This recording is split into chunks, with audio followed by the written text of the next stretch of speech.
So when we engage a school, we want to customize the solution to what they want. So we ask them about, like, are they doing a STEM education program? Do they have a Makerspace environment? Like, what are they currently doing with their students?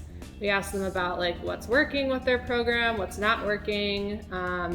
We also ask them about, like, what are your goals for your students? Like, do your students go on to four-year universities? Do they go get jobs right out of school? Like, kind of what's the trajectory in your community? And then we're able to, like, recommend equipment for their space to help them achieve those goals. One thing that sets us apart that I've come across through research with the team is that there is no one out there like us that provides the full turnkey solution. You can go out and you can buy professional development from a company that provides professional development. You can go find curriculum for makerspaces, but there's not two companies that do all of it together, as well as the design, the project management, and then really the support. A lot of companies only provide 1 year limited support for their equipment. After that, you're kind of on your own, searching through forums and trying to figure out what's going on with your 3D printer or your laser engraver or CNC equipment. So we really set ourselves apart by providing that school every step of the way support on implementing their makerspace.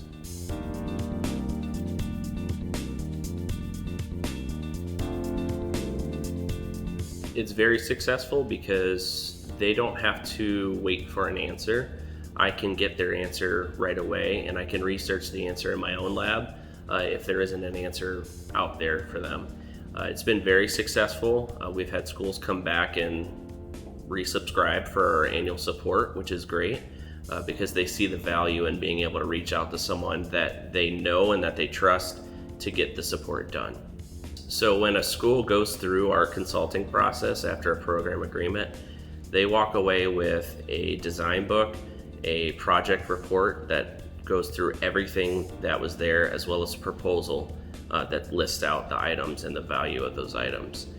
We have seen that those 3 items coming out of a consultation process really helps them push approval through boards or through superintendents or school districts, or even applying for grants.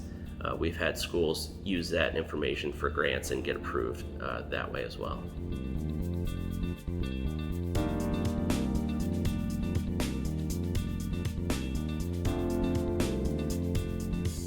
So our goal with Inventor Cloud in the future is really to bring, like, relevant real-world learning to the classroom. So partnering with different companies and industry experts and collaborating on projects so that students can see how these different pieces of equipment and these different skills are used in the real world. So we have, like, some projects with Dremel, that's the company that does the 3D printers. We have a couple of projects with Maker Girl, they're a nonprofit that does 3D printing classes with kids. So that's our goal moving forward, is to continue expanding those partnerships. And then in addition, our goal is to expand beyond the makerspace environment. So moving into areas like agriculture and coding, and even just, like, basic hand tools and woodworking.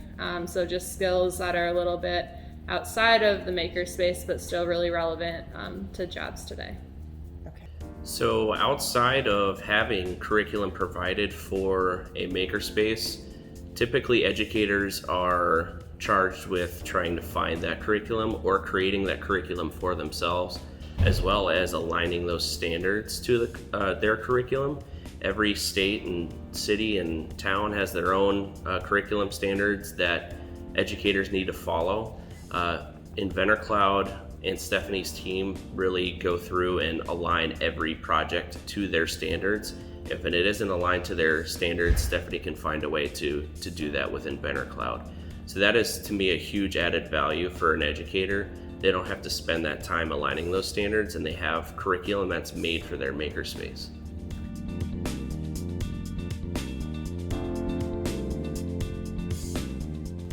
Why I do this and the PHabLAB team does this and Palmer Hamilton does this is, for me, it's passion about bringing educational opportunity to all students. And we do that through maker learning, through STEM education that they're not getting. And our program's designed, there's a lot of small districts out there, rural districts, or places that just don't have the expertise on staff. So we want to make a program that helps those school districts deliver the opportunities and the advantages of learning how to operate. It's a 21st century. We have to have these skills. We have to have technical skills. Studies have proven over and over, students who graduate with some interest in technology and some technical skills, there are so many opportunities out there for them. And we want to make sure that they get those opportunities.